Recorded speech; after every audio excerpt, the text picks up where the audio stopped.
pre-conventional, the conventional, and the post-conventional. Now this is where the gender stuff comes in, because Kohlberg found, controversially, that women were less likely to advance to the post-conventional level. In other words, contrary to the survey that you just saw, Kohlberg winds up thinking that women are not as moral as men because they do not engage in this process of rational justification, at least according to his research. And now the fun controversy starts. This is Carol Gilligan. Carol Gilligan was a psychologist who was a follower of Kohlberg, who began to popularize an alternative model of development. Now, she did actually, contrary to popular belief, Gilligan did not develop this model herself. She actually didn't do much original theorizing or original empirical research. What she did do was write a book called In a Different Voice that popularized a great deal the work of other feminist psychologists. And what they decided was that the reason why women were stalling, according to Kohlberg's theory of moral development, why they were stalling, basically at the good boy, good girl level, why women seem to just be interested simply in pleasing others and winning social approval, was that at this point, the pattern of moral development actually splits, and there is a separate post-conventional level for women. And so that's what we see here. These are Gilligan's stages of moral development. The pre-conventional and conventional levels are pretty similar. You begin by acting to benefit yourself. At the pre-conventional level, you are self-centered. Mostly you're interested in seeking rewards and avoiding punishment. The conventional level is also similar. It is the good girl morality, act to please others. But Gilligan and her and the people that she was drawing on and the people who followed her recognized that women's moral development does not stay at the good girl level. Women do advance past that, and they just thought that there was a different way of doing it. And so this is the post-conventional level for women. The post-conventional level for women, allegedly, is that you balance your needs with the needs of others in the context of a caring relationship. So rather than having rationally justified principles of morality, you have balanced, fair, individual personal relationships. Morality here is not principle-based. It is based on emotion, and it is intensely personal. I should emphasize that not all women follow what Gilligan labels a woman's developmental path. In fact, according to Gilligan's research, only a third of women are actually on this developmental path.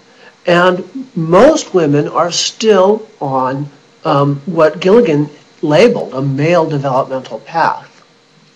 Another complicating factor is that later research in this tradition has indicated that there's a cultural element here, a very strong cultural element, so that men from East Asian societies, places like Japan, Korea, and China, that men in these societies are more likely to approach morality in the way that Gilligan labeled female. So, and in fact, everyone in those cultures approaches morality in the way that Gilligan labeled female. So it's definitely a complicated issue, and you can't simply say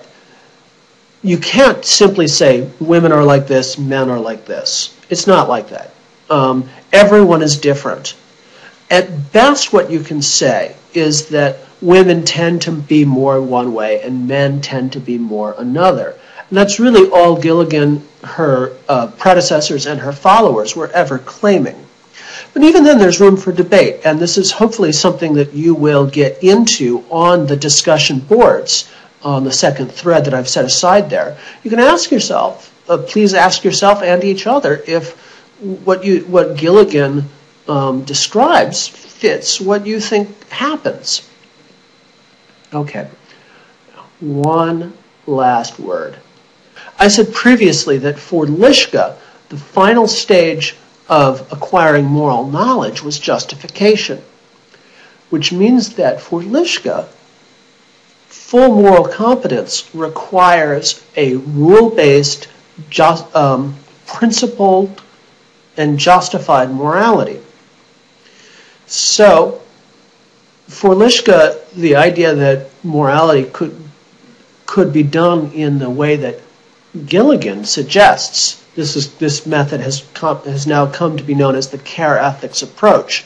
This is an obstacle to the model of morality that Lischka wants to develop. And so at the very end of this section, Lischka introduces one more theory of psychological development. This theory of the theory of psychological development that Lischka introduces is not a theory of moral development. It's actually a theory of epistemic development. Okay, you probably don't know the word epistemic.